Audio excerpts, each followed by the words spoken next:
Hello guys, this is Archana Sharma again. Welcome you all on YouTube. Learn with Concept, my channel. Okay, now today I am going to start a pedagogy of school subject, the another lecture regarding the. I have completed all the method in my channel, तो you can see and you can watch. सारे method मैंने complete कर लिए हैं. आप उसे देखिए, आप उसे लाइक कीजिए, शेयर कीजिए और सब्सक्राइब कीजिए मेरे चैनल को प्लीज़. अगर आपको वीडियो पसंद आता है तो, और कुछ भी प्रॉब्लम या क्वेरीज होती है तो you can comment me. Now today's lecture is the quality of a good science text book. State level पे और सीबीएसई लेवल पे हम एक अच्छी विज्ञान की या भौतिक विज्ञान की पाठ्य पुस्तक को कैसे डिफाइन कर सकते हैं कि हाँ ये बुक हमारे लिए पढ़ने के लिए गुड है, ठीक है, अप्रोप्रिएट है और प्रॉपर अच्छी है, मतलब वेल एंड गुड है. तो इस बुक को जो भी हमारी टेक्स्ट बुक डिसाइड होती है, जो भी मतलब एनसीईआरटी के थ्रू रिकमेंड की जाती है, तो वो कैसे रिकमेंड की जाती है, किन किन नॉर्म्स को फॉलो कर कर वो बुक रिकमेंड की जाती है, और एक बुक को लिखने के लिए किस तरह की क्वालिफिकेशन होनी चाहिए. तो now discuss in detail qualities of a good science text book. ये इंपॉर्टेंट टॉपिक है, इस पे आपको नोट्स लिखने को आता है, शॉर्ट नोट्स लिखने को भी आते हैं. स्टेट लेवल पे और सीबीएसई लेवल पे ऑलमोस्ट सेम होता है, ठीक है. तो कैरेक्टरिस्टिक्स बोलिए या क्वालिटीज बोलिए या फीचर्स बोलिए, all the things are same. अगर आप बोलेंगे characteristics of a good science text book, ठीक है, तो भी ठीक है. Features of a good science text book, physical science text book या बायोलॉजिकल, मैथमेटिक, वॉट कोई भी बुक हो लिखने का पैटर्न यही होगा, ठीक है. तो हम यहाँ पे कुछ क्वालिटीज डिस्कस करते हैं one by one. Now first quality क्या है? Author. Author in the sense की लेखक. सबसे पहले जिसने भी बुक लिखी है उस लेखक की क्वालिफिकेशन क्या है, उसको कितना एक्सपीरियंस है, और दूसरी चीज़ वो किस फील्ड में एक्सपर्ट है, ठीक है. और उसके पास एफिशिएंट नॉलेज होना चाहिए, यानी कि जो लेखक है उसकी एबिलिटी होना चाहिए, उसके अंदर बुक को लिखने की योग्यता होनी चाहिए, ठीक है, और अनुभव भी होना चाहिए. और दूसरी चीज़, वो जिस भी सब्जेक्ट के लिए बुक लिख रहा है, चाहे वो फिजिकल साइंस के लिए लिख रहा है तो फिजिकल साइंस का एक्सपर्ट होना चाहिए, ठीक है. बायोलॉजिकल के लिए लिख रहा है तो बायोलॉजिकल साइंस का एक्सपर्ट होना चाहिए. तो ये तो है ऑथर. तो ऑथर कैसा होना चाहिए? क्वालिफाइड होना चाहिए, एक्सपीरियंस होल्डर होना चाहिए. Now come to the style. Point number 2, style. Style का मतलब होता है कि बुक दिख कैसे रही है, उसका तरीका क्या है, मतलब बुक को किस वे में उन्होंने प्रेजेंट किया हुआ है. तो एक अच्छा ऑथर अपनी बुक को साइकोलॉजिकल एंड लॉजिकल स्टाइल में प्रेजेंट करेगा. साइकोलॉजिकल का मतलब है कि बच्चों के मेंटल लेवल के हिसाब से, जैसे बच्चों का मेंटल लेवल जैसा होता है, आप जिस क्लास के लिए बुक को लिख रहे हैं, ठीक है, आप जिस क्लास के लिए बुक को कंज्यूम कर रहे हैं, तो आप इस बात का ध्यान रखें कि वो क्लास आपकी किस लेवल की है ना. 1st to 5th 8th मतलब प्राइमरी लेवल पे लिख रहे हैं तो भी आप ध्यान रखें, है ना. सेकेंडरी लेवल पे लिख रहे हैं तो भी आप ध्यान रखें. जैसे अगर प्राइमरी लेवल की बुक हम लिखेंगे तो हम ये ध्यान रखेंगे कि प्राइमरी लेवल की बुक्स में बच्चे छोटे होते हैं, 1st to 5th, तो वहाँ पे पिक्स वगैरह होने चाहिए, है ना, डेमोस्ट्रेशन ज़्यादा होना चाहिए, अच्छे पिक्स होने चाहिए फनी फॉर्म में, ठीक. और सेकेंडरी लेवल पे लिख रहे हैं तो कंटेंट थोड़ा ज़्यादा होना चाहिए, और वहाँ पर भी पिक्स और ग्राफ की अपनी इंपॉर्टेंस है, यानी कि बच्चों की साइकोलॉजी के हिसाब से होना चाहिए, और वहाँ पे लॉजिक भी होना चाहिए, अननेसेसरी चीज़ें नहीं होनी चाहिए बुक में. ये तो आपका स्टाइल था. ना point number 3, subject matter. Subject matter बहुत ही इंपॉर्टेंट कंटेंट है, ठीक है. सब्जेक्ट मैटर अगर अच्छा नहीं होगा तो बुक बाहर से कितनी भी अच्छी हो, किसी ने भी लिखी हो, वो मैटर नहीं करती है, ना ही वो बुक अच्छी होती है. तो सब्जेक्ट मैटर पे बहुत ज़रूरी है. अगर देखा जाए तो बच्चे के इंटरेस्ट के अकॉर्डिंग होना चाहिए सब्जेक्ट मैटर, ठीक है. बच्चे की जो स्टूडेंट का लेवल है, मेंटल लेवल, उसके अकॉर्डिंग होना चाहिए, और बहुत ही क्लियर होना चाहिए, नीट एंड क्लियर होना चाहिए, अच्छे से ऑर्गेनाइज होना चाहिए, और जो लिखने का वे है वो इंटरेस्टिंग होना चाहिए, है ना. और जितने, जैसे अगर हम बात करते हैं, कुछ अननेसेसरी टॉपिक होते हैं या अनइम्पॉर्टेंट टॉपिक होते हैं, तो उन चैप्टर्स को या उन लेसन्स को आपको बुक में डालने की ज़रूरत नहीं है, ठीक है. हो सकता है उस पॉइंट की वजह से या उन सब चीज़ों को ऐड करने की वजह से आपकी बुक को क्रिटिकल एनालिसिस से गुजरना पड़े. तो ये तो सब्जेक्ट मैटर होगा. तो I hope you clear about the subject matter. तो सब्जेक्ट मैटर ऑर्गेनाइज ज़रूर होना चाहिए, ठीक है. और नेक्स्ट पढ़ते हैं हम इलुस्ट्रेशन. आप यहाँ पे सब्जेक्ट मैटर में आप ये भी दे सकते हैं कि जो बच्चे का इंटरेस्ट है, जैसे हम धीरे धीरे आगे बढ़ते हैं तो सिंपल टू कॉम्प्लेक्स की बात करते हैं, तो पहले जो इजी वाले टॉपिक हैं वो दिए होने चाहिए, ठीक है. उसके बाद नेक्स्ट धीरे धीरे करके आप डिफिकल्टी लेवल को बढ़ा सकती हैं. अगला है हमारा पॉइंट इलुस्ट्रेशन. इलुस्ट्रेशन का मतलब है यहाँ पे चीज़ों को एग्जाम्पल के माध्यम से समझाना या उदाहरण के माध्यम से समझाना. तो जो बुक की पिक्चर है, बुक का जो डायग्राम है, बुक का जो ग्राफ है, मैप है, एग्जाम्पल है, एक्सेट्रा, ये सब बहुत अच्छे फॉर्म में बने होने चाहिए, कलरफुल होना चाहिए, क्लियर होना चाहिए, नीट होना चाहिए, ठीक है. ताकि बच्चे क्या करें, मतलब इस कलर्ड बुक को देख के या पिक्चर्स को देख के थोड़ा अट्रैक्ट हों और वो पढ़ने के लिए इनकरेज हों, ठीक है. तो picture, diagram, graph, map, example, etcetera. Book should have the coloured pictures also. Book में कोशिश कीजिए कि कलरफुल पिक्चर्स डालिए, ठीक है. तो ये ऑथर हो गया, स्टाइल हो गया, सब्जेक्ट मैटर हो गया, इलुस्ट्रेशन हो गया, qualities of a good science text books में. नेक्स्ट है हमारा प्रिंटिंग. हमारी बुक की प्रिंटिंग कैसी होती है? वो कहते हैं ना first attraction is the last attraction. तो हमारा जो फर्स्ट इंप्रेशन होता है वो लास्ट इंप्रेशन की तरह होता है। तो अगर बुक हमको फर्स्ट टाइम पे पसंद आ रही है तो प्रिंटिंग उसकी प्रिंटिंग पे डिपेंड करता है कि कलरफुल है या मतलब कैसी है, कॉन्सेप्चुअल है, किस तरीके की उसकी प्रिंटिंग है, ये प्रिंटिंग क्लियर है। प्रिंटिंग कैसी होनी चाहिए बुक की, आप ये देखिए, प्रिंटिंग क्लियर होनी चाहिए, ब्यूटीफुल होनी चाहिए, वहाँ पे मिस्टेक्स नहीं होनी चाहिए, ठीक है। जो आपके डायग्राम्स बने हैं वो वहाँ पे गलती नहीं होनी चाहिए, मिस्टेक को बिल्कुल अवॉइड करना चाहिए। जैसे हेडिंग वाले पॉइंट होते हैं, सब हेडिंग वाले पॉइंट्स होते हैं, इन सबको अलग अलग कैटेगराइज करना चाहिए। हेडिंग वाले पॉइंट बोल्ड होने चाहिए, ठीक है, और सब हेडिंग वाले पॉइंट है वो भी थोड़े बोल्ड होने चाहिए। तो इन सब चीज़ों का ध्यान रखना पड़ता है प्रिंटिंग में, ठीक है। तो प्रिंटिंग में जो प्रिंट छपा है वो प्रॉपर पढ़ने में विजिबल हो, किसको, बच्चों को, ठीक है। नाउ नेक्स्ट है गेटअप। गेटअप यानी लुक्स, वो कैसा दिखती है, बुक कैसी दिखनी चाहिए, बुक हमारी अट्रैक्टिव होनी चाहिए, ब्यूटीफुल होनी चाहिए, उसका साइज प्रॉपर होना चाहिए, ना तो बहुत छोटा होना चाहिए ना ही तो बहुत बड़ा होना चाहिए, क्योंकि छोटा होगा तो बच्चों के लिए मतलब बिल्कुल वो लगेगी ही नहीं कि बुक है, ये नोटबुक जैसी लगेगी, और बड़ा होगा तो टीचर को कैरी करने में भी दिक्कत होगी, बच्चों को भी कैरी करने में दिक्कत होगी। तो एक्सटर्नली एंड इंटरनली लुक अच्छा होना चाहिए, उसकी बाइंडिंग भी अच्छी होनी चाहिए, ठीक है ना। बुक की बाइंडिंग अच्छी होनी चाहिए ताकि उसके पेजेस प्रॉपर निकले ना जल्दी से। इसके बाद cost, the book should B cost effective. जो आपकी बुक है वो कॉस्ट इफेक्टिव होनी चाहिए, यानी कि ना बहुत ज़्यादा कॉस्टली होनी चाहिए, ना ही बहुत ज़्यादा मतलब कम पैसे की होनी चाहिए, और ना बहुत ज़्यादा कॉस्टली होनी चाहिए, ठीक है। तो कॉस्टली इन द सेंस कि बुक ऐसी हो कि आपके लिए सभी बच्चे जो भी पढ़ रहे हैं वो आपकी बुक को ईजिली बोरो कर सकें, ठीक है। ये तो हमारी बुक की कॉस्ट होगी। तो बहुत ज़्यादा कॉस्टली बुक में बहुत ज़्यादा कॉस्ट लगाने की जरूरत भी नहीं है, ठीक है।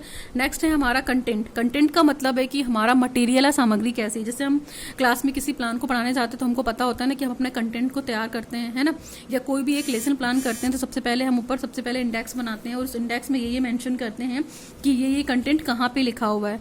तो टेबल होना चाहिए कंटेंट के लिए, table of content in the beginning. तो जो बुक है, बुक की स्टार्टिंग में ही मतलब शुरुआत में ही एक टेबल दिया होना चाहिए, किसके रिगार्डिंग, कंटेंट के रिगार्डिंग, कि हमने इस बुक में ये कंटेंट डाल रखा है, ठीक है। प्रॉपर इंडेक्स बना होना चाहिए, और सबसे लास्ट में क्या होना चाहिए, अपेंडिक्स और बिब्लियोग्राफी भी होनी चाहिए, ठीक है। अपेंडिक्स और बिब्लियोग्राफी लास्ट में होती है, जिसमें क्या दिया होता है कि जो बहुत सारे इनिशियल्स होते हैं, एब्रिविएशंस होते हैं, उनकी फुल फॉर्म दी होती है, ठीक है। अगर हम फिजिकल साइंस की बुक की बात करते हैं तो हम इस बात का ध्यान रखते हैं कि जो भी अपेंडिक्स या बिब्लियोग्राफी मिल रही है वो साइंस के, मान लीजिए साइंटिस्ट से ही रिलेटेड है, या जो टर्म्स होते हैं, साइंटिफिक टर्म्स होते हैं, उनको फुल फॉर्म दी हो, उनको अच्छे से एलेबोरेट किया हुआ, ये है कंटेंट। नंबर नेक्स्ट है 9 नंबर है क्वेश्चन। तो क्वेश्चंस कैसा होना चाहिए, क्वेश्चन जो है वो साइंटिफिकली अरेंज होने चाहिए, टेक्निकली अरेंज होने चाहिए, और क्वेश्चन ऐसे होना चाहिए कि जो भी टॉपिक या करिकुलम आप पढ़ रहे हो वो प्रॉपर कवर करता हो। जैसे आपका एक टॉपिक का क्वेश्चन या एक लेसन का क्वेश्चन कंप्लीट होने के बाद लास्ट में जो क्वेश्चन वर्क दिया है या प्रैक्टिकल वर्क दिया है वो कोशिश करेगा कि जितना भी कंटेंट पढ़ा है उसके क्वेश्चन उसी से रिलेटेड हो, ठीक है, कंप्लीट हो पूरा सिलेबस। नेक्स्ट है कवरेज। कवरेज का मतलब होता है कि जो कंप्लीट सिलेबस या करिकुलम है वो पूरी बुक में एक्सप्लेन हो थोरोली, है ना। उसने मतलब जैसे अगर हम क्लास 8 के लिए बुक बना रहे हैं तो आपका जो क्लास 8 के प्लान है या टॉपिक है या जो पाठ्य योजना है या इस तरह के जो टॉपिक्स लिए गए हैं, आपने लेसन प्लान जो चूज़ किए हैं वो कोशिश करी होनी चाहिए कि थ्रूली सारे मतलब एटलीस्ट लेसन कंप्लीट हो, वहाँ पे कुछ भी छूटा ना रह गया हो या छूट ना गया हो बाय मिस्टेक। आप इसको भी कवर करना चाहिए आपको। अच्छी टेक्स्ट बुक में आपको ये देखना चाहिए, आपकी जो अच्छी टेक्स्ट बुक होगी वो आपके कंप्लीट सिलेबस को कवर कराएगी। नेक्स्ट है टेस्ट पेपर्स। कागजात का परीक्षण करें। टेस्ट पेपर्स का मतलब है कि at the end of book, ठीक है, या text book, papers and suggestions for practical work. जैसे हमारा एक टॉपिक खत्म हो गया या एक लेक्चर खत्म हो गया या लेसन खत्म हो गया तो लेसन की लास्ट में एक्सरसाइज दी होती है। तो जो एक्सरसाइज और टेस्ट पेपर्स ये दिए रहते हैं ये बच्चों के लिए होते हैं, उसमें प्रैक्टिकल वर्क को भी अच्छे से देना चाहिए कि हाँ इस टॉपिक से रिलेटेड ये प्रैक्टिकल वर्क हो रहा है या ये क्वेश्चन हमारे अराइज हो रहे हैं, क्योंकि बुक में जो क्वेश्चन होते हैं उनसे बच्चों को काफ़ी हेल्प मिलती है एग्जामिनेशन के क्वेश्चन को हेल्प करने में, ठीक है, बच्चे उसके लिए मोटिवेट होते हैं। नेक्स्ट है objective. According to the class objective. तो जो ऑब्जेक्टिव होना चाहिए बुक की, जो बच्चों का ऑब्जेक्टिव है, जिस क्लास का मेंटल लेवल है उसी के ऑब्जेक्टिव के हिसाब से बुक की ऑब्जेक्टिव भी होनी चाहिए, यानी कि ऑब्जेक्टिविटी फील्ड होनी चाहिए, यानी कि बच्चों के अंदर साइंटिफिक एटीट्यूड डेवलप कराना चाहिए, logical thinking, logical ability, compare करना, सिंथेसिस करना, एनालिसिस करना, इस तरह के ऑब्जेक्टिव फुलफिल करने चाहिए एक फिजिकल साइंस टेक्स्ट बुक को, ठीक है। नेक्स्ट है हमारा लेटेस्ट नॉलेज। अगर हम लेटेस्ट नॉलेज की बात करते हैं तो सबसे पहले क्या है, matter related to new discoveries.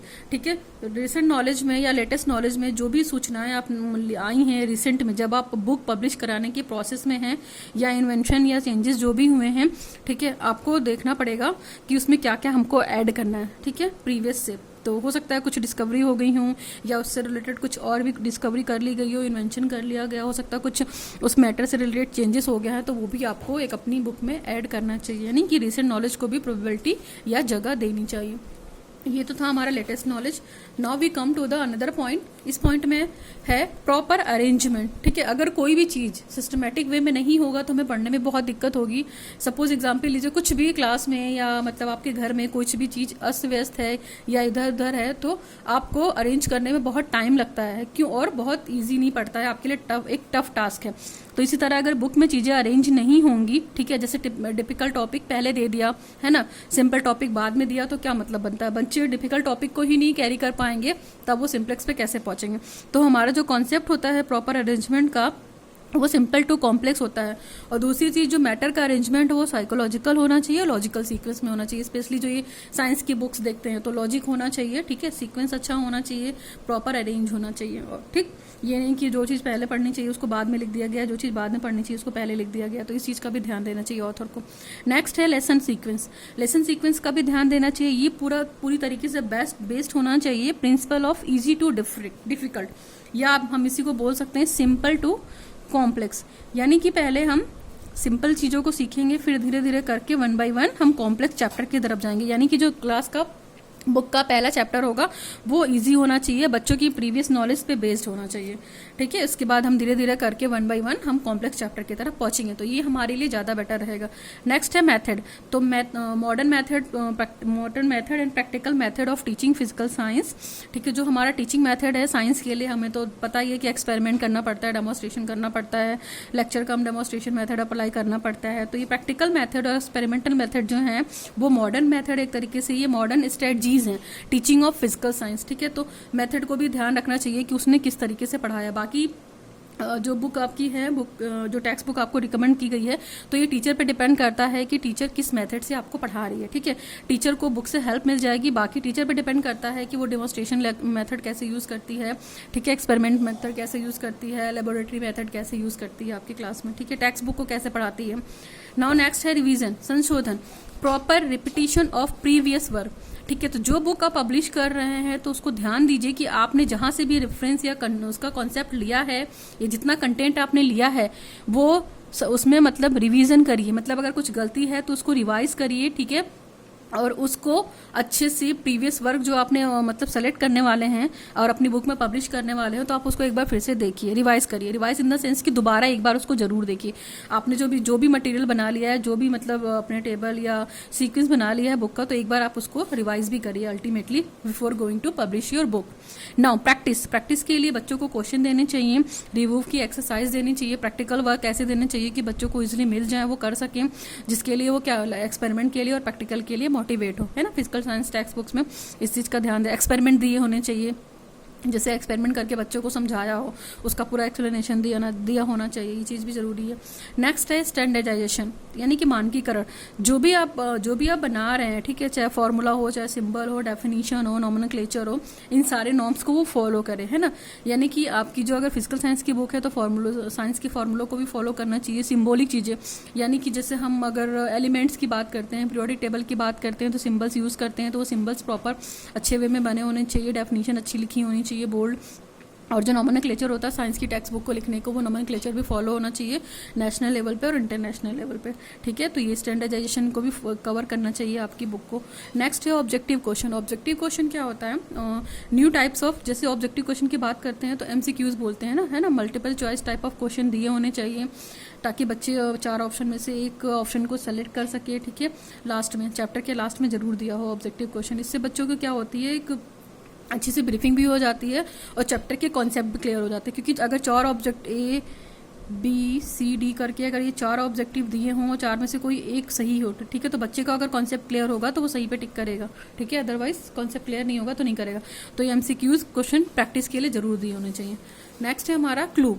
Clues का मतलब है यहाँ पे सुराग से, clues for various learning activities. जैसे आपका चैप्टर खत्म हो रहा है तो पहली बात तो क्लू आपको इससे रिलेटेड देना चाहिए कि जो हम प्रैक्टिकल कराने जा रहे हैं उससे रिलेटेड कुछ डेमो दिया हो, ठीक है, उससे रिलेटेड कुछ एक्टिविटी दी हो जिससे बच्चे क्या हो आगे के लिए प्रमोट हो, ताकि वो अपनी लर्निंग एक्टिविटी को प्रॉपर कर सकें टीचर की हेल्प से या टीचर के सुपरविजन में।